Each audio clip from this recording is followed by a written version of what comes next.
Bertemu kembali. Seterusnya, meskipun berdepan pelbagai cabaran, Malaysia tetap fokus untuk mencapai sasaran status negara berpendapatan tinggi menjelang tahun 2026.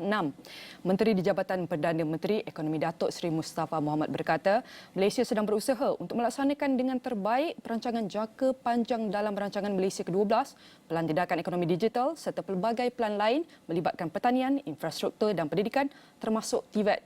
Beliau berkata demikian pada sidang kemuncak ekonomi digital dan teknologi dunia pada Selasa. In Malaysia, we feeling the pressure in the form of big increase in subsidies. It's been announced by the Ministry of Finance a few days ago. These are some of the challenges, and we have to navigate this together. As we got out of COVID-19, we are in the endemic period. Now we are grappling with this very difficult challenge. So it is incumbent upon all of us to see what we can do together in order to navigate this difficult period in containing inflationary pressures, in making sure that all the long-term plans we put in place will be achieved. We have a few plans in Malaysia, the 12th National Plan, the overall broad framework for 5-year planning for the whole of Malaysia. We have the Digital Economy Blueprint, which tracks the implementation of a number of digital initiatives across 6 clusters, and with many other plans on agriculture, on infrastructure, on education, on TVET and others. It is important, therefore, to make sure as a country that all these long-term plans are successfully implemented.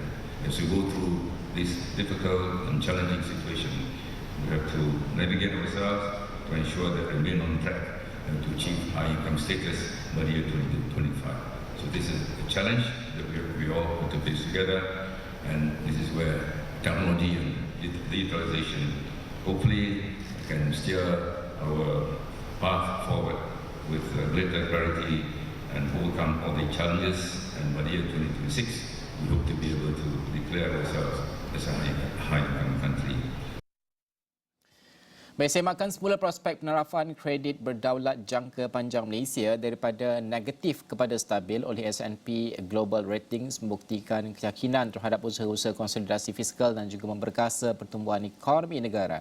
Di mana Menteri di Jabatan Perdana Menteri Ekonomi Datuk Seri Mustafa Mohamed berkata, walaupun berdepan pelbagai cabaran, Malaysia masih mampu mengekalkan kadar pertumbuhan yang menggalakkan. Katanya perkara ini dialu-alukan dan merupakan satu pengiktirafan kepada ketepatan dasar-dasar yang dilaksanakan. Meskipun dalam keadaan geopolitik yang tidak menentu, ketidakpastian ekonomi dunia dan juga tekanan inflasi di banyak negara. Beliau juga yakin Malaysia akan terus menguruskan negara sebaik mungkin bagi memastikan nasib rakyat terbela. Mustafa berkata demikian selepas merasmikan sidang kemuncak ekonomi digital dan teknologi dunia pada Selasa.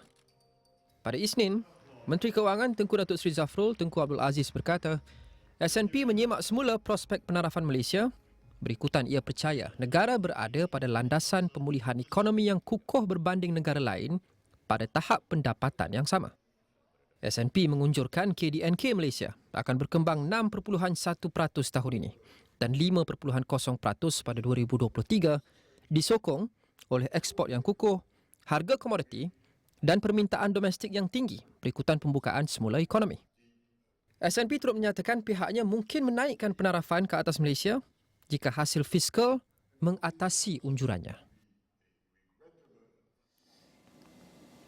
Baik, Niaga AWANI, kita terus bercakap soal inflasi dan sudah pasti ini juga kita lihat di peringkat pengeluar itu sendiri. IHP untuk indeks harga pengeluar dikeluarkan semalam. Haris ada angkanya? Ya, sudah tentu selain daripada harga yang berada di pasaran dan juga berapakah kos akhirnya yang contoh kalau kita beli makanan di kedai, penting juga untuk kita tahu harga yang dikeluar dari pintu kilang. Baik, kalau kita nak meneliti kepada perkara ini, sebenarnya ada beberapa perkara untuk kita lihat kerana inflasi ini untuk melibatkan pengeluaran tempatan ini terus menunjukkan peningkatan di mana 11.2% peningkatan dari April untuk tahun ini April 2022 dan peningkatan 1.2% pada bulan Mei, dan sudah tentu antara penyumbangnya termasuklah antara yang tertinggi adalah perlombongan dengan 20.6% berbanding April 18.4%. Pertanian, perhutanan dan perikanan 18% pada April, naik kepada 16 ataupun terkini adalah 16.7%. Dan selain daripada itu, apa yang perlu kita perincikan di sini antaranya penting untuk kita faham. Ini adalah carta alirannya supaya anda jelas berkenaan dengan dari segi bahan mentah. Contoh, harga ayam yang dikeluarkan dari kilang berapa, harga ayam yang dijual di pasar berapa, dan harga ayam, contoh jika anda beli nasi ayam, berapa kosnya selepas itu. Baik, pertamanya 17.3% direkodkan, di mana pada April sebenarnya 17.1%. Dan bahan mentah sebenarnya, bahan mentah untuk diproses selanjutnya ini menunjukkan ataupun perubahan aliran ini adalah 2.1% dengan kadar di bahan perantaraan kerana kita mengambil kira kos penghantaran dan sebagainya, komponen-komponen. Ianya terdapat lagi peningkatan menjadikan pada April 13.1 naik kepada 13.5. Ini jelas dan ketara. Dan selepas itu peningkatan 1.2% apabila ia menjadi sebagai dipanggil sebagai barang siap. Di mana 1% kalau nak diikutkan pada April 2022 adalah 1.3%, dengan akhir sekali kita nampak peningkatan ataupun sekitar 0.3% di akhir melibatkan barang siap ini. Jadi penting untuk anda sebagai pengguna untuk meneliti perkara-perkara ini. Berapakah harga, contoh anda beli ayam di pasar dan juga mungkin anda membeli ayam yang siap dimasak, ayam grill dan sebagainya dalam seekor ayam. Berapa perbandingan harga itu? Jadi anda boleh nampak dengan ketara perubahan-perubahan harga yang berlaku. Jadi IHPR ini bukanlah sahaja di Malaysia menunjukkan peningkatan, tetapi negara-negara lain seperti United Kingdom, Thailand, Amerika Syarikat, Korea Selatan, Jepun dan juga China masing-masing juga turut menunjukkan peningkatan inflasi melibatkan pengeluar ini. Dan sudah tentu secara kalau kita telitikan pada April 11%, 11.2% direkodkan pada bulan Mei. Ini satu angka yang cukup ketara dan ianya seiring cerminan kepada indeks harga pengguna IHP. Najib dan juga Nina. Okey, saya dan juga Haris ni peminat tegar kalau makan kena ada ayam setiap kali sarapan pagi dan sebagainya. Kita nak bincang lebih lanjut. Kita nak bawakan pakar kita, Ketua Ekonomi Bank Islam Malaysia Berhad, Dr. Muhammad Auzani Abdul Rashid. Assalamualaikum Doktor, selamat pagi. Terima kasih kerana meluangkan masa bersama dengan kami. Doktor, apa maknanya angka IHPR ini atau PPI ini dan adakah pengeluar akan terpaksa menyalurkan keseluruhan kos-kos ini kepada harga akhir produk atau bagaimana keadaannya? Okey, IHP ni ataupun indeks harga pengeluar ni dia mengukur hargalah di peringkat pengeluar, di peringkat peniaga. Kerana kita biasa dengar indeks harga pengguna, itu peringkat harga di peringkat pengguna lah. Jadi maksudnya ataupun mesejnya saya tengok sama. Saya kira Haris dah terangkan dengan baik sekali tadi, peningkatan 11.2% pada bulan Mei yang lalu. Ini bermaksud di peringkat pengeluar pun menghadapi masalah yang sama dan ini diterjemahkan melalui peningkatan dalam barang siap dan juga barang bukan siap dan sebagainya. Jadi persoalannya ialah kalau dah peringkat pengeluar tu dah pun menghadapi masalah inflasi, bagaimana pula dengan indeks harga pengguna? Kami membuat kajian, sebenarnya memang ada berkaitanlah, hubung kait yang secara terus atau secara positif antara indeks harga pengeluar dan juga indeks harga pengguna. Dia mempunyai korelasi yang positif sekitar 80% macam tu. Tetapi dari segi transmisinya itu dah ada masa sikit, ada sela masa ataupun ada lag. Berdasarkan kajian kami lebih kurang 3 bulan lah. Maksudnya indeks harga pengguna naik dulu, kemudian baru indeks harga pengguna. Inilah logiknya, ialah maksudnya dari segi perniagaan pun walaupun kos bahan mentah dah meningkat, mereka juga ingin menjaga penguasaan pasaran, menjaga orang kata tu customer ataupun para pelanggan. Jadi tempoh masa untuk mereka naikkan harga tu mungkin tidak serta-merta dilakukan dalam keadaan yang berhati-hati demi menjaga orang kata tu customer loyalty dan sebagainya lah. Jadi saya kira dinamik yang sedemikian berlaku dan itu menyebabkan terdapatnya orang kata lag period, tapi mesej tetap sama, iaitu inflasi juga berlaku di peringkat di kalangan para peniaga. Dr. Auzani melihat kepada idea yang mahu dilaksanakan kini adalah untuk mengurangkan subsidi di bahagian pengeluar dan disalurkan secara langsung kepada pengguna, dan adakah ini dilihat cara yang terbaik? sukarlah kita nak kata apakah yang terbaik ataupun sebaliknya. Namun yang pasti subsidi memang satu perkara yang tidak boleh orang kata tu, it's not sustainable lah, kerana ia menyebabkan kos pada kerajaan. Namun melihat keadaan semasa, kita sedia maklum berdasarkan angka-angka ini jelas menunjukkan inflasi itu merupakan masalah yang utama. Jadi kalau sekiranya reform atau pembaharuan itu dilaksanakan sekarang, dikhawatiri ianya akan memburukkan keadaan. Namun demikian, kerajaan perlu memikirkan apakah strategi yang terbaik bagaimana untuk melaksanakan reformasi dalam subsidi, ataupun apakah bentuk bantuan yang terbaik yang dipatut disalurkan kepada para peniaga. Saya kira kalau subsidi ni dia lebih bersifat orang kata tu jangka pendek, dia akan mengurangkan kos. Namun apa yang penting kita nak memastikan setiap peniaga tu dia ada daya saing dia ada daya tahannya. Jadi saya kira fokus patut diberikan kepada pembinaan capacity building.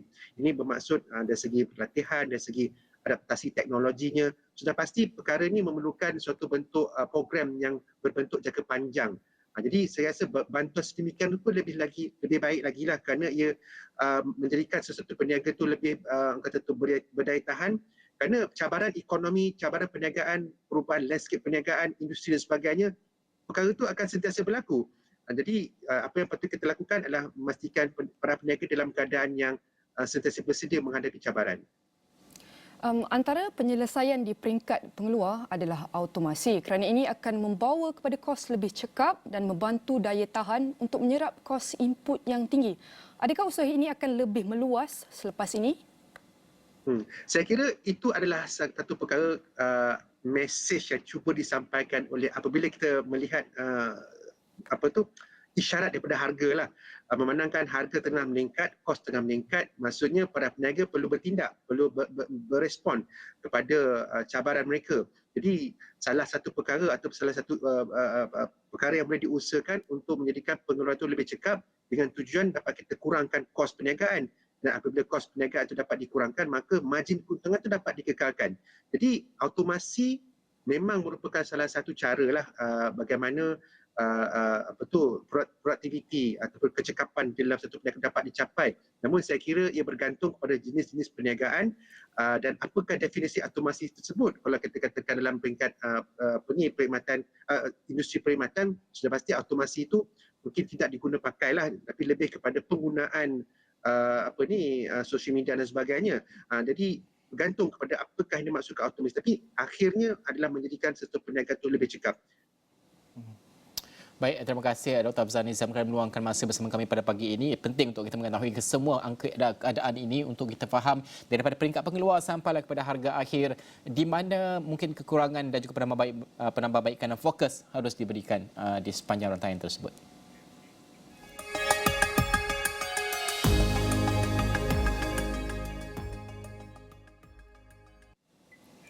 Katowice, dahulunya terdapat lebih 50 lombong arang batu. Kerajaan Poland mengubah struktur industri daripada aktiviti pelombangan kepada inisiatif yang lebih lestari dan hijau. Kita ikuti perkongsian di Zulfitri Yusof sebenar World Urban Forum ke-11 di bandaraya lestari itu. Terima kasih rakan-rakan Niaga AWANI di studio kami di Bukit Jalil, Kuala Lumpur. Saya masih lagi berada di Katowice. Ini adalah bandar yang berubah secara drastiknya. Dari dahulunya sebuah perbandaran yang dipenuhi dengan aktiviti-aktiviti industri berat seperti pelombongan, tercemar, tetapi kini menjadi sebuah bandar yang cukup mapan dengan kehidupan yang lebih hijau dan digelar sebagai metropolis hijau yang sesuai untuk aktiviti bisnes dan juga kebudayaan di Katowice ini. Saya bersama dengan saudara Maris Jankowski, merupakan pengarah ataupun Director of Investor Assistance Department di Bandaraya Katowice ini. Thank you for being with us this morning. Perhaps you can share with us what's the main attraction for Katowice in terms of the investment? Like you mentioned before, a very important factor in our local economy is also meeting industry, because thanks to the organization of plenty different meetings like this WF, session, WBF, we create the opportunity to visit us. Yes, we attract new investors to show to see our city through his own eyes, and it is a good opportunity to tell something more about the city, to show, to present our potential and also our ideas for developing the city. And this meeting industry is also very important element of our local economy, because of course thanks to these activities our SMEs, our restaurants, hotels and so on have occasion to host guests from all over the world, and this is a chance for us to present, of course, our city. But this only happens after the regeneration of the city. From I said before, this used to be the heavy industrial city that facing the problem of pollution, for example. But how the transformation happened, and how this element creates more business opportunity, more investment, more can attract the investor from all over the world. Yes, exactly. It was our big problem. 20-30 years ago, we had an image very dirty and heavy industrial city. Now we are still undertaking sustainable efforts to change this image, yes, and our authority also has taken the decisions to replace, for example, this heavy industrial into direction of new technologies, business services sector, and creative industries. This is a key point, but of course like we mentioned before, the quality of life, the good feeling in the city center for our inhabitants, this is our aim, and also at the same time our responsibility. Of course, on this path it's very helpful European grants, European funds. Just now we are going to create new technologies district and the gaming and technology hub, for example. This is a huge investment, municipal investment, and of course without European funds we are not able to establish such kind of facilities. But in the end of the day, it's all about involvement and engagement with the community. Yes. You're talking about the civic budget, and then how to get their support in order to do major changes. You're talking about the factory that used to be polluted but transformed to the music hall, for example. How do you gain the support from the local communities? Yeah, it wasn't a very easy decision. It was a process. At the beginning, we thought, our authority thought that it's easy to, replace some post-industrial era, maybe found some investor and create a new facility. No, it doesn't work. And after the first experiences, now we know that we need also participation of inhabitants. And before decision-making process, we ask our citizens about the ideas, what they think about ideas for such kind of revitalization. It is example of a culture zone where we as a city, as a region, created a few of public buildings like concert hall, like International Congress Center, like Silesian Museum, and so on. At the beginning, it was not so easy. The decision was not very popular, but today I would say that almost every resident of our city is proud of this investment, and it's please trust me that it's almost impossible to buy a ticket for a concert. Okay. That it's this is our responsibility of the local authority to decide about such kind of direction for transition. And after that, sustainable efforts to attract also accept the society, the city. Yes, society accept. Perhaps you can share with us the future of the Katowice. This is a vibrant city for a young person, but at the end of the day, what kind of the business model for the future? Business model for the future. Okay, the mentioned business services sector is really strong, and we are still develop this branch here in the city. For example, in the last month we organized a very big event dedicated to this branch with our partners ABSL, which is an organization dedicated to this sector. But of course, we are thinking about new possibilities, and in our opinion, the chance for us is also gaming and esport. Wow. Because, for example, the Intel Extreme Masters, this event, gaming esport event, is really popular all over the world, and it was also the window for the city. Many people in the world heard about Katowice, not necessary in terms of our business, but exactly they heard something about Intel Extreme Masters, and I think we should